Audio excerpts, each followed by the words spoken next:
Morning students. बेटा cash flow statement के chapter को कंटिन्यू करने चलते हैं। तो देखिए इलिस्ट्रेशन 16 तक हमने लास्ट क्लास में सॉल्व किए थे। अब इसके बाद इलिस्ट्रेशन 17 को करते हैं। 17 क्वेश्चन में क्या कहा गया, देखो इस क्वेश्चन में ये कह रहा है कि following the statement of profit and loss of Yamuna limited for the year ended 31st of March 2017। Yamuna limited का 31st ऑफ मार्च 2017 का statement of P and L का बैलेंस आपके पास दिया हुआ है। Statement of P and L का format दिया हुआ है और आपसे लास्ट में ये कह रहा है कुछ एडिशनल इंफॉर्मेशंस भी दी गई है और आपसे लास्ट में कह रहा है compute net cash provided by operation for the year ended 31st of March 2017 by the indirect method. देखो एक्चुअल में यहाँ पे एक वर्ड यूज किया गया इनडायरेक्ट मेथड। आप लोगों को बता देता हूं कि कैश फ्लो स्टेटमेंट को बनाने के लिए दो प्रकार के मेथड यूज होते हैं, डायरेक्ट और इनडायरेक्ट। डायरेक्ट मेथड हमारे सिलेबस में नहीं है। हमारे सिलेबस में कैश फ्लो स्टेटमेंट का एक ही मेथड है इनडायरेक्ट, जो हम यूज करते हैं। ठीक है, तो अगर ये नहीं भी कहता तो भी हम इनडायरेक्ट मेथड से ही कैश फ्लो स्टेटमेंट बनाते हैं। अब देखो इस क्वेश्चन में वो ही कहा जा रहा है कि आपको cash flow from operating activity निकालना है। फॉर्मेट बना हुआ है आप लोगों के पास, ऐसे कैसा फॉर्मेट इसमें बनेगा। इलिस्ट्रेशन 17 देखो बेटा, हमें कैश फ्लो फ्रॉम ऑपरेशन निकालना है, यानी कि cash flow from operating activity. Statement of P and L का बैलेंस आपको क्वेश्चन में गिवन है, जिसमें हमें सबसे पहले चाहिए होता है प्रॉफिट बिफोर टैक्स। तो देखो statement of P and L में सीधा सीधा आपको प्रॉफिट बिफोर टैक्स दे रखा है। अगर क्वेश्चन में प्रॉफिट बिफोर टैक्स दे रखा है तो आप उसी को लेके चलो, किसी और आइटम को एडजस्ट करने की जरूरत ही नहीं है।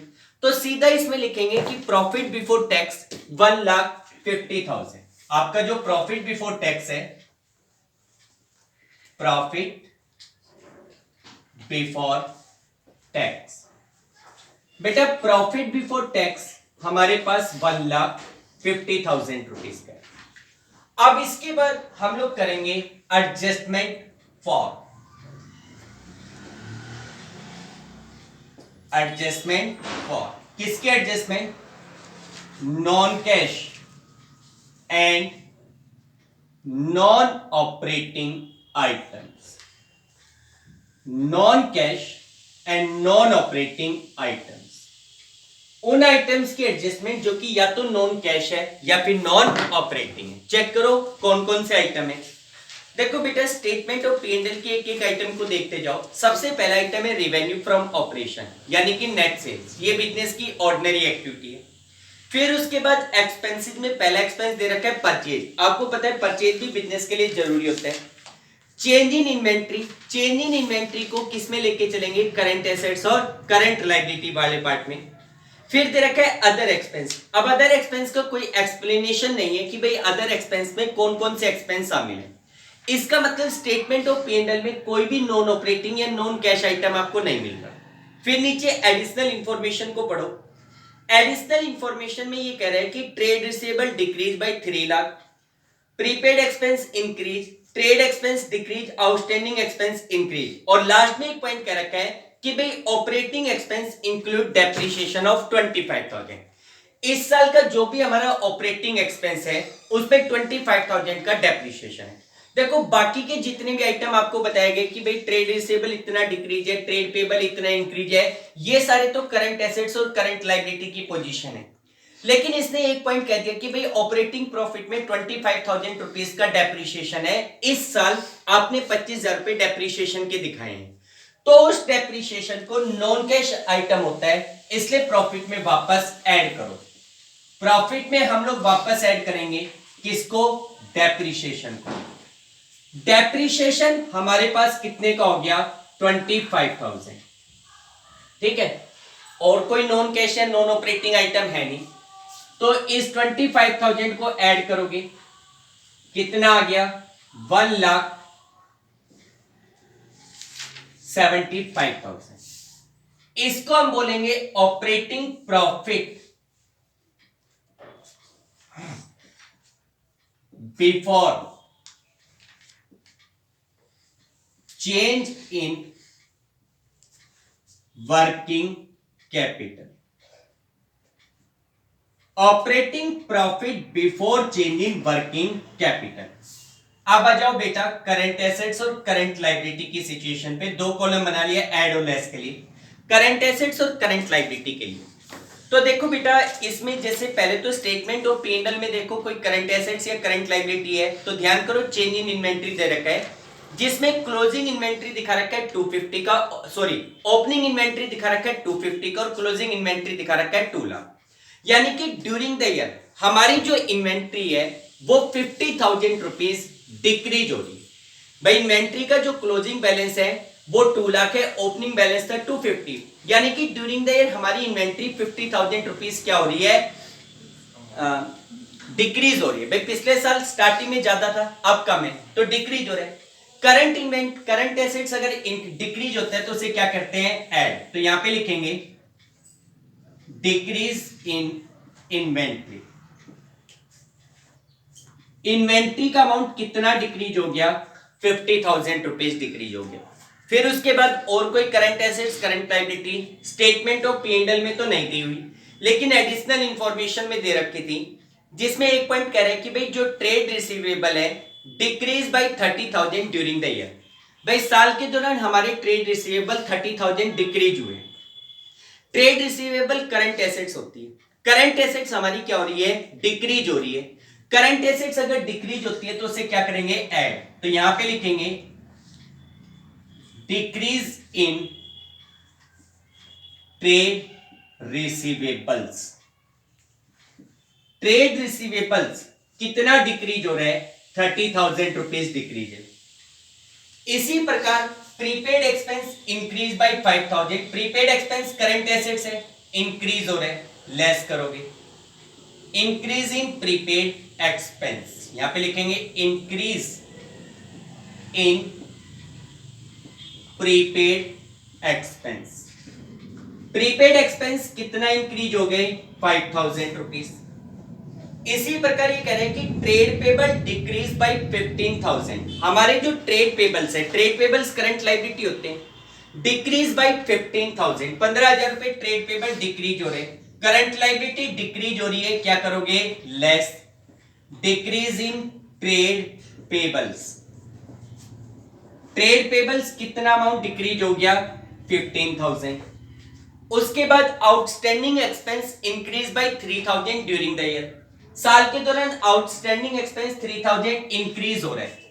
आउटस्टैंडिंग एक्सपेंस करंट लायबिलिटी है, इंक्रीज हो रहा है, ऐड करोगे इंक्रीज इन आउटस्टैंडिंग एक्सपेंस 3,000।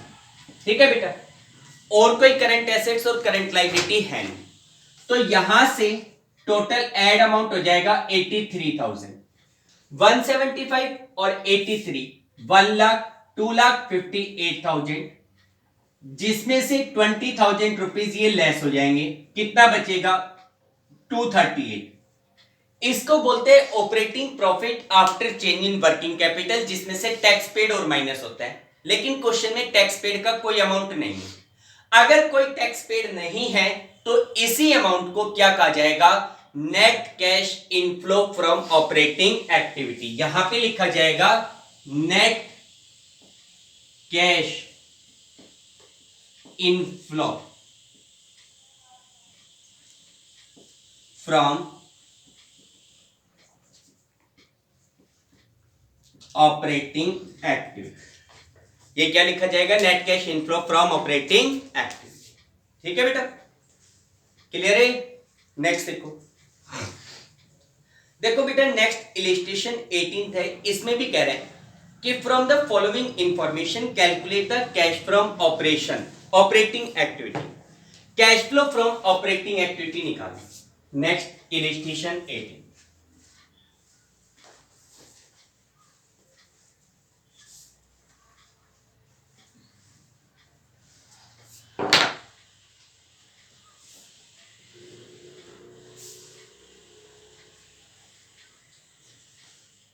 देखो बेटा, नेक्स्ट हमारे पास इलस्ट्रेशन नंबर 18 है। इसमें ये कह रहा है कि भाई calculate the cash flow from operating activity. ठीक है, अब जब आप cash flow from operating activity निकालते हो तो सबसे पहले हमें चाहिए होता है प्रॉफिट बिफोर टैक्स। अब देखो इस क्वेश्चन में ना तो आपके पास कोई बैलेंस शीट का फॉर्मेट दिया हुआ और ना आपके पास कोई statement of P and L है, बल्कि statement of P and L का फॉर्मेट है, बल्कि डायरेक्ट इंफॉर्मेशन है। तो देखो उसमें सबसे पहले तो प्रॉफिट या लॉस का बैलेंस देखो। तो देखो इस क्वेश्चन में आपको स्टार्टिंग में दिया हुआ है कि भाई profit and loss balance on 1 अप्रैल 2017। भाई 1 अप्रैल 2017 को हमारे बिजनेस में पी एंड एल का जो बैलेंस था वो 25,000 का था। और इसी के साथ कह रहा है कि भाई profit and loss balance on 31 मार्च 2018, जबकि at the end of year P and L का बैलेंस है 80,000 का। तो बात आती है कि स्टार्टिंग में पी एंड एल का बैलेंस था 25, साल के अंत में at the end of year P and L का बैलेंस हो गया 80,000। पी एंड एल के बैलेंस में 80 माइनस 25, 55,000 का डिफरेंस आ रहा है। तो ये क्या कहलाएगा? Profit during the year. भाई स्टार्टिंग में पी एंड एल था 25, फिर साल के अंत में पी एंड एल का जो बैलेंस था वो इंक्रीज होके कितने पे पहुंच गया? 80। तो ये जो 55,000 का इंक्रीमेंट हुआ है इसे क्या कहा जाएगा? Profit during the year. अब इस प्रॉफिट में आपको 2-3 आइटम को रीएडजस्ट करना होता है। चेक करो कि क्या वो आइटम है। तो एक दे रखा है डेप्रिसिएशन, फिर अमोर्टाइजेशन ऑफ गुडविल नहीं, loss on sale of machinery, provision for tax. Provision for tax दे रखा है, आपको बताया था। जब हम सबसे पहले प्रॉफिट बिफोर टैक्स निकालते हैं तो उसमें करंट ईयर के प्रॉफिट में profit before tax provision for taxation को वापस क्या कर लेते हैं? रीएड कर लेते हैं। ठीक है, प्रोविजन फॉर टैक्स दे रखा है उसको रीएड करो। ट्रांसफर टू जर्नल लीजर, ये भी उसी में ऐड होगा प्रॉफिट बिफोर टैक्स की कैलकुलेशन में। Decrease in trade receivable, trade payable, outstanding expense, prepaid expense balance, इनका कुछ नहीं, इनका बाद में ट्रीटमेंट करते हैं जब वर्किंग कैपिटल वाले पोर्शन पे आते हैं। तो फिलहाल वर्किंग नोट में आपको प्रॉफिट बिफोर टैक्स चाहिए। यहां पे वर्किंग नोट में लिखेंगे calculation of profit before tax. इसमें लिखेंगे प्रॉफिट ड्यूरिंग द ईयर। भाई साल के दौरान हमारे पास कितने का प्रॉफिट है? 80,000 माइनस में 25,000। इस साल हमारे बिजनेस में कितने का प्रॉफिट हुआ? 55,000 रुपीज का प्रॉफिट था। प्रॉफिट ड्यूरिंग द ईयर कितना हो गया? 55। इसमें वो 2-3 आइटम रीएडजस्ट करने हैं ताकि हम प्रॉफिट बिफोर टैक्स को कैलकुलेट कर सके। कौन कौन सा? एक तो provision for tax, provision for tax. बेटा इस साल हमने टैक्स के लिए कितने का प्रोविजन बनाया था? क्वेश्चन में प्रोविजन फॉर टैक्स दिया हुआ है 15,000 का। कितने का? 15,000। उसे प्रॉफिट में ऐड कर दो। और दूसरा ऐड करोगे transfer to general ledger, transfer to general ledger. इस साल आपने अपने प्रॉफिट में से 30,000 रुपीज जर्नल लीजर में ट्रांसफर किए, उसे वापस ऐड कर दो। तो इन दोनों को ऐड करके आपके पास 1 लाख रुपीज का अमाउंट आ गया। 1 लाख रुपीज का ये जो अमाउंट आया है इसको कहा जाएगा profit before tax. Propose dividend या कोई इंटरिम डिविडेंड होता तो उसको भी ऐड करते। फिलहाल ये आ गया हमारे पास प्रॉफिट बिफोर टैक्स। ठीक है बेटा। अच्छा एक चीज और ध्यान रखना, आपको पहले भी बता चुका हूं कि ये जो प्रोविजन फॉर टैक्स होता है ये यहां पे ऐड होता है, और जो टैक्स पेड होता है वो लास्ट में क्या होता है? लेस। अगर क्वेश्चन में दो में से कोई एक ही आइटम दे रखा है, जैसे इस क्वेश्चन में केवल प्रोविजन फॉर टैक्स दे रखा है, टैक्स पेड गिवन नहीं है, तो जितने का प्रोविजन फॉर टैक्स है उतने का ही टैक्स पेड माना जाएगा। यानी कि इस साल ये मानेंगे कि हमने टैक्स भी कितने का पे किया है? 15, और वो लास्ट में लेस किया जाएगा। ठीक है। फिलहाल प्रॉफिट बिफोर टैक्स आ गया, यहां पे लिखेंगे प्रॉफिट बिफोर टैक्स। बेटा प्रॉफिट बिफोर टैक्स आपके पास 1 लाख रुपीज का हो गया। अब इसके बाद यहां पे लिखो एडजस्टमेंट फॉर। किसके regarding adjustment? Non cash and non operating items. उन आइटम्स की एडजस्टमेंट जो कि या तो नॉन कैश है या नॉन ऑपरेटिंग। ठीक है, करो एडजस्टमेंट। देखो कौन कौन से आइटम थे, एक एक आइटम को देखो। भाई सबसे पहले पी एंड एल का बैलेंस था, उससे प्रॉफिट निकाल ही लिया। फिर दे रखा है डेप्रिसिएशन ऑन फिक्स एसेट्स। इस साल आपने अपनी फिक्स एसेट्स पे 12,500 का डेप्रिसिएशन लगाया था, जिसको आपने प्रॉफिट में लेस कर रखा होगा, जबकि वो एक नॉन कैश आइटम है, प्रॉफिट में वापस ऐड करो। Depreciation on fixed assets, fixed assets पे कितने का डेप्रिसिएशन है? 12,500 का। फिर अमोर्टाइजेशन ऑफ गुडविल, अमोर्टाइजेशन का मतलब होता है रिटर्न ऑफ करना, खत्म करना, ठीक है। आपने गुडविल को अमोर्टाइज किया है, उसकी वैल्यू को रिड्यूस किया है, वो भी एक नॉन कैश आइटम है। Amortisation of goodwill, amortisation of goodwill, कितने की गुडविल अमोर्टाइज की गई है? 8,000 की। इसी प्रकार अगला आइटम है loss on sale of machine, loss on sale of machine, machine को बेचने से होने वाला लॉस नॉन ऑपरेटिंग आइटम है, उसको आपने अपने प्रॉफिट में से लेस कर रखा है, उसे वापस ऐड करो। कितने का था? 20,000। उसके बाद प्रोविजन फॉर टैक्स, वहां एडजस्ट हो चुका। Transfer to general ledger adjust हो चुका। Decrease in trade receivable, trade payable, outstanding expense, prepaid expense, इनके लिए अलग से पार्ट बनता है, पोर्शन बनता है, ठीक है। तो फिलहाल एडजस्टमेंट फॉर में ये 3 आइटम है, तीनों को एडजस्ट करो, कितना आएगा? तीनों को वापस प्रॉफिट में ऐड ही करना है, तो 40,500 ऐड कर दोगे, कितना हो गया बेटा? 1,40,500। इसको बोलेंगे operating profit of before change in working capital, operating profit before change in working capital. उसके बाद 2 कॉलम बनाइए ऐड और लेस के लिए, करंट एसेट्स और करंट लायबिलिटी का ट्रीटमेंट शो करने के लिए। तो देखो बेटा कौन कौन सी करंट एसेट्स और करंट लायबिलिटी है। सबसे पहले ये कह रहा है डिक्रीजिंग ट्रेड रिसीवेबल। भाई ट्रेड रिसीवेबल आपके लिए करंट एसेट्स होती है, और उसमें सीधा कह रहा है कि भाई इस साल हमारे जो ट्रेड रिसीवेबल है वो 22,800 रुपीज डिक्रीज हुए थे। अगर ट्रेड रिसीवेबल डिक्रीज होते हैं तो आप उसको क्या करोगे? ऐड। करंट एसेट्स अगर डिक्रीज होती है, ऐड।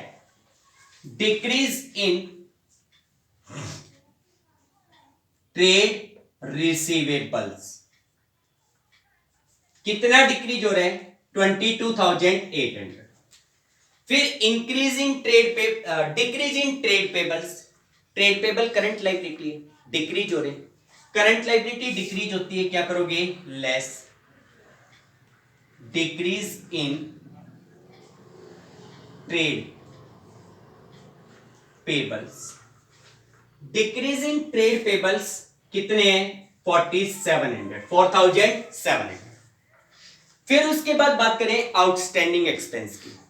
बेटा आउटस्टैंडिंग एक्सपेंस में इसने इंक्रीज और डिक्रीज नहीं दे रखा, बल्कि उनका बैलेंस दे रखा है। जैसे इसने कहा कि भाई आउटस्टैंडिंग एक्सपेंस ऑन 1 अप्रैल 2017 तो है 5,000 का, जबकि आउटस्टैंडिंग एक्सपेंस ऑन 31 मार्च 2018 था 6,500 का। आउटस्टैंडिंग एक्सपेंस का ओपनिंग बैलेंस है 5,000 का, क्लोजिंग बैलेंस है 6,500 का। तो बात आती है कि आउटस्टैंडिंग एक्सपेंस में 1,500 रुपीज का चेंज हुआ है। वो चेंज किस वजह से हुआ होगा? इंक्रीज हुए। भाई आउटस्टैंडिंग एक्सपेंस शुरू में 5,000 था, एंड में 6,500 है, यानी कि हमारे आउटस्टैंडिंग एक्सपेंस इंक्रीज हो रहे। Outstanding expense current liability, current liability अगर इंक्रीज होती है तो उसे क्या करेंगे? ऐड। तो यहां पे लिखेंगे इंक्रीज इन आउटस्टैंडिंग एक्सपेंस। कितना इंक्रीज हो गया बेटा? 5,000। उसके बाद आपको दिया हुआ है prepaid insurance, prepaid expense on 1 अप्रैल 2017। देखो 1 अप्रैल 2017 यानी कि in the beginning of year prepaid expense का अमाउंट दिया हुआ है, लेकिन at the end of year prepaid expense कितना है वो नहीं बताया गया। ओपनिंग बैलेंस दिया हुआ है, क्लोजिंग बैलेंस नहीं दिया हुआ, तो ये माना जाएगा क्लोजिंग बैलेंस क्या है? 0। अब स्टार्टिंग में 2,000 था, एंड में 0 है, तो इसका मतलब प्रीपेड एक्सपेंस 2,000 रुपीज क्या हो रहा है? डिक्रीज हो रहा है। भाई 2,000 से 0 रह गया, डिक्रीज हो रहा है, डिक्रीज हो रहा है, तो उसे क्या करोगे? Add.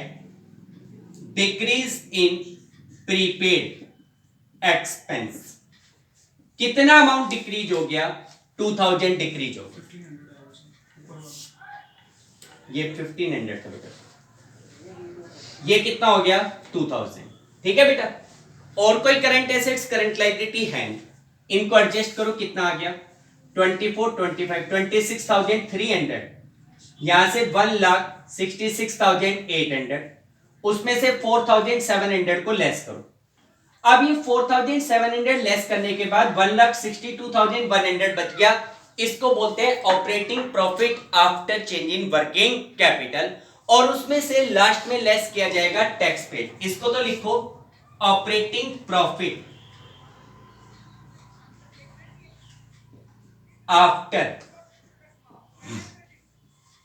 Change in working capital. Operating profit after changing working capital, और उसमें से लेस किया जाएगा टैक्स पेड। अब क्योंकि इस क्वेश्चन में प्रोविजन फॉर टैक्स है, मैंने बताया था अगर टैक्स पेड सेपरेटली ना दिया जाए तो प्रोविजन फॉर टैक्स के अमाउंट को ही टैक्स पेड मान लिया जाएगा। तो यहां पे टैक्स पेड भी कितना है? 15,000 लेस करो, कितना अमाउंट आ गया? 1,47,100। It is called cash inflow. Positive answer आ रहा है, inflow, cash inflow from operating activity, इसे कहेंगे cash flow from operating activity. या लिख देना net cash inflow from operating activity. Clear बेटा? ठीक है। तो देखो डियर, ये तो हमारे पास टॉपिक था cash, calculation of cash flow from operating activity. यहां पे हमारी ऑपरेटिंग एक्टिविटी कंप्लीट होती है। ठीक है। अब हम सेकंड एक्टिविटी के ऊपर मूव करते हैं। आप लोगों को बताया गया था कि एक्चुअल में जो फ्लो ऑफ कैश होता है वो तीन अलग अलग एक्टिविटी के थ्रू दिखाया जाता है, ऑपरेटिंग, इन्वेस्टिंग और फाइनेंसिंग। यहां तक इस चैप्टर का मेन इंपॉर्टेंट जो पार्ट है ऑपरेटिंग एक्टिविटी, उसका टॉपिक कंप्लीट हो। अब हम सेकंड पॉइंट पे आ रहे हैं, how to calculate the cash flow from investing activity. देखो डियर, इन्वेस्टिंग एक्टिविटी के रिगार्डिंग मैंने आपको बताया था कि activity related to purchase and sale of fix assets is called investing activity.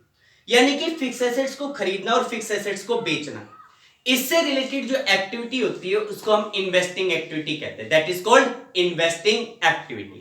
ठीक है। तो देखो बेटा, इसमें क्या होता है, इसमें मैंने बताया था, देखो इस वाली एक्टिविटी में ज्यादा कोई हेडेक नहीं है, इसमें केवल 5 ही प्रकार के आइटम आने, purchase of fix assets, sale of fix assets, interest receive, dividend receive और रेंट रिसीव, ये 3 आइटम आने, ये 3 ये और 2 परचेज और सेल। ठीक है, टोटल 5 आइटम्स। अच्छा, क्वेश्चन में ऑलमोस्ट मिल जाएगा कि भाई ड्यूरिंग द ईयर इतने की एसेट्स खरीदी, इतने की एसेट्स बेची, नहीं तो आपको क्या होगा कि जैसे 2 सालों की बैलेंस शीट दी जाएगी, ठीक है, 2 इयर्स की बैलेंस शीट के फिगर्स दिए जाएंगे एसेट से रिलेटेड, आपको उनको कंपेयर करके फाइंड आउट करना पड़ेगा कि कितने की परचेज है, कितने की सेल। लाइक बिल्डिंग, मान लो प्रीवियस ईयर बिल्डिंग का बैलेंस था 10 लाख, करंट ईयर बिल्डिंग का बैलेंस हो गया 15 लाख। तो बात आती है कि बिल्डिंग का बैलेंस 5 लाख रुपीस इंक्रीज हो रहा है, किस वजह से? तो उसे क्या माना जाएगा? परचेज। डिक्रीज हो रहा है तो सेल। लेकिन इसके लिए कंडीशन ये है कि कोई एडिशनल इंफॉर्मेशन क्वेश्चन में नहीं होनी चाहिए। अगर क्वेश्चन में एडिशनल इंफॉर्मेशन भी दे रखी हो तो उस केस में आपको एसेट से रिलेटेड अकाउंट बना के देखना पड़ेगा। ठीक है, वो कैसे बनेगा वो बताऊंगा, लेकिन पहले तो एक क्वेश्चन बिल्कुल सिंपल सीधा सीधा क्वेश्चन दिया हुआ है, इलस्ट्रेशन नंबर 19।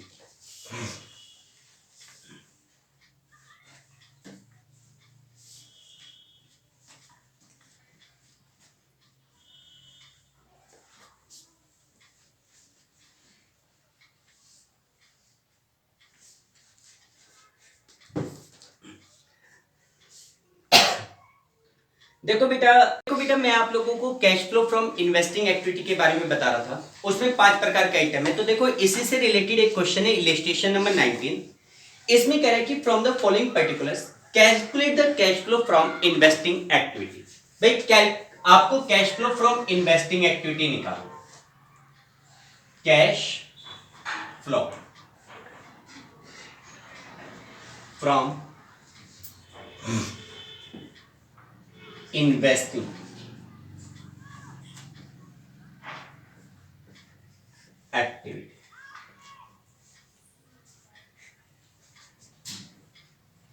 इन्वेस्टिंग एक्टिविटी में तो सीधा सीधा, इसलिए दो कॉलम बनाने की जरूरत भी नहीं है, सीधा पर्टिकुलर और अमाउंट लिख लो, पर्टिकुलर्स एंड अमाउंट। ठीक है बेटा। अब देखो इसमें क्या है, देखो ये जो क्वेश्चन है इसमें अगर आप देखो जैसे प्लांट है, अब इस क्वेश्चन में सीधा सीधा दे रखा, ऊपर देखो 2 ईयर के बैलेंस नहीं दे रखा, बल्कि इसमें लिख रखा है परचेज और सोल्ड। भाई ड्यूरिंग द ईयर 6,20,000 का प्लांट तो खरीदा गया और 2 लाख का प्लांट बेचा गया, तो सीधा ही लिख दो। अच्छा, दोनों को डिफरेंस नहीं लेना, कभी कोई बच्चा सोचे कि ये 620 का खरीदा था और 2 लाख का बेचा, यानी कि 420 का खरीदा गया, ऐसा नहीं, दोनों को अलग अलग दिखाओ। यहां पे लिखोगे purchase of plant, purchase of plant, कितने का प्लांट परचेज किया जा रहा है, 6,20,000। अच्छा, परचेज करोगे तो पैसा जाएगा, उसको नेगेटिव दिखाना है। इसी प्रकार sale of plant, sale of plant, sale कितने का दिखा रखा है, 2 लाख रुपीस का। प्लांट को अगर सेल आउट करोगे तो आपको पैसा मिलेगा, कैश इनफ्लो है। अगला आइटम इन्वेस्टमेंट, फिक्स एसेट्स को देख लें, ध्यान रखना इन्वेस्टमेंट भी एक फिक्स एसेट्स होती है। इसमें परचेज कितना दिखा रहा है, 240, तो यहां पे purchase of investment, purchase of investment, investment कितने का परचेज किया जा रहा था, 2,40,000। ठीक है, परचेज करोगे पैसा जाएगा। इसी प्रकार सेल ऑफ इन्वेस्टमेंट, इन्वेस्टमेंट को सेल करोगे कितना पैसा आएगा, 80,000। इन्वेस्टमेंट सेल करने से कितना इनफ्लो हो रहा है, 80,000। ठीक है, उसके बाद आगे कह रहे हैं कि भाई गुडविल, गुडविल के केस में केवल परचेज दिखा रखा है, purchase of goodwill, purchase of goodwill. Goodwill भी एक फिक्स एसेट्स है, हालांकि इंटेंजिबल है। आपने कितने की गुडविल परचेज की है, 1 लाख की। परचेज करोगे पैसा जाएगा, आउटफ्लो है। और पेटेंट्स, इस केस में केवल सेल दिखा रखा है, sale of patents, sale of patents. Patents की सेल कितने की है, 1,50,000। सेल करोगे इनफ्लो होगा, पैसा आएगा। ठीक है बेटा। इसके अलावा नीचे कुछ एडिशनल इंफॉर्मेशन है जिसमें ये कह रहा है कि भाई interest received on debenture held as a investment. आपने किसी डिबेंचर को एज ए इन्वेस्टमेंट अपने पास रखा था जिसके ऊपर आपको इंटरेस्ट मिला है। मैंने आपको बताया था कि इंटरेस्ट रिसीव्ड और डिविडेंड रिसीव्ड इन्वेस्टिंग एक्टिविटी का पार्ट होता है। ऑपरेटिंग में ध्यान करो, आपने उनको लेस किया था क्योंकि वो नॉन ऑपरेटिंग आइटम थे, और यहां पे उनको क्या करोगे, ऐड। तो यहां पे आपको इंटरेस्ट रिसीव्ड हो रहा है, इंटरेस्ट रिसीव्ड। भाई इस साल आपको इंटरेस्ट कितने का रिसीव हो रहा है, 8,000 का। कितने का इंटरेस्ट रिसीव हुआ है, 8,000, कैश इनफ्लो हो रहा है। इसी प्रकार आगे कह रहा है इंटरेस्ट पेड ऑन डिबेंचर। भाई डिबेंचर पे आपने इंटरेस्ट पे किया है। अगर डिबेंचर पे इंटरेस्ट पे करते हो तो वो कौन सी एक्टिविटी में जाता है, फाइनेंसिंग। आपको ध्यान हो तो कौन सी एक्टिविटी में जाएगा, फाइनेंसिंग। यहां नहीं दिखाएंगे। फिर कह रहे हैं डिविडेंड रिसीव्ड ऑन शेयर्स। भाई शेयर्स के ऊपर आपको डिविडेंड रिसीव हुआ, अगर डिविडेंड मिलता है वो भी इन्वेस्टिंग एक्टिविटी में दिखाएंगे, डिविडेंड रिसीव। इस साल कितने का डिविडेंड आपको मिला है शेयर्स के ऊपर, 20,000 रुपीज का। डिविडेंड रिसीव कितने का हो गया, 20,000। और फिर कह रहे हैं dividend paid on equity share capital. Dividend paid, अगर हम डिविडेंड पे करते हैं तो वो इन्वेस्टिंग में नहीं बल्कि कहा जाता है फाइनेंसिंग में, तो उसको छोड़ दो। फिर लास्ट में इसने कहा कि भाई ये plot of land was purchase out of the surplus fund for the investment purpose. भाई हमारे पास इन्वेस्टमेंट पर्पस से कोई सरप्लस फंड था, कुछ पैसा एक्स्ट्रा पड़ा हुआ था जिसको आप इन्वेस्ट करना चाहते थे, एंड इट वाज, इससे हमने एक प्लॉट ऑफ लैंड परचेज किया था, एक जमीन का टुकड़ा परचेज किया। It was let out for commercial use and rent received ₹30,000। इस प्लॉट को हमने किसी को कमर्शियल यूज में दे दिया जिसके ऊपर हमें 30,000 रुपीज का रेंट रिसीव हुआ। अब देखो रेंट रिसीव करना हमारे बिजनेस की रूटीन एक्टिविटी का पार्ट नहीं है, ये रेगुलर एक्टिविटी नहीं है। तो अगर इस प्रकार का कोई रेंट रिसीव होता है तो वो कौन सी एक्टिविटी में जाएगा, इन्वेस्टिंग, क्योंकि आपने प्लॉट में पैसा इन्वेस्ट किया था और उससे इनकम मिल रही है तो ये इन्वेस्टिंग एक्टिविटी है। यहां पे लिखेंगे रेंट रिसीव। भाई आपको रेंट रिसीव हो रहा है कितने का 30,000, ये भी इनफ्लो ऑफ कैश है, इसमें भी कैश आ रहा है। ठीक है बेटा, और कुछ नहीं है। तो इसमें सीधा सीधा आ गया, टोटल कर लेना कितना आया बेटा, ये 620, 240, 860, 960। 960 में से ये माइनस कर दो, 280, 430, 450, 480, 488, 488। तो चेक कर लेना बेटा, मेरे ख्याल से 472 आ रहा है, चेक कर लेना, गलत है तो बता देना। 472। अच्छा, 4,72,000 का नेगेटिव बैलेंस आ रहा है। कितना कैसा आ रहा है, नेगेटिव। नेगेटिव बैलेंस आ रहा है तो इसको क्या कहा जाएगा, कैश आउटफ्लो। भाई कैश हमारे पास से जा रहा है तो इसके सामने लिख देंगे cash outflow from investing, from investing activity. इस इन्वेस्टिंग एक्टिविटी से कैश आउटफ्लो कितने का हो रहा है, 472, 4,72,000। क्लियर है बेटा, तो ये cash outflow from investing activity होगी। ठीक है बेटा, इस तरीके से cash flow from investing activity निकाला जाता है। लेकिन देखो इस क्वेश्चन में तो सीधा सीधा आपको क्वेश्चन में गिवन था कि भाई ड्यूरिंग देयर इतने के प्लांट खरीदा, इतने का बेचा, इतने की गुडविल खरीदी, इतने की बेची। लेकिन एग्जाम में ऐसे क्वेश्चन नहीं होते कि सीधा सीधा आपको वैल्यू दे दे, बल्कि उसमें आपको इस टॉपिक में आपको कुछ एसेट्स के अकाउंट बना के हिडन इंफॉर्मेशन को फाइंड आउट करना होगा। और वो कैसे बनाएंगे, एसेट्स अकाउंट कैसे बनाया जाता है, वो हम कल नेक्स्ट क्लास में डिस्कस करेंगे। ओके बेटा, आज के लिए इतना ही काफी है। Thank you.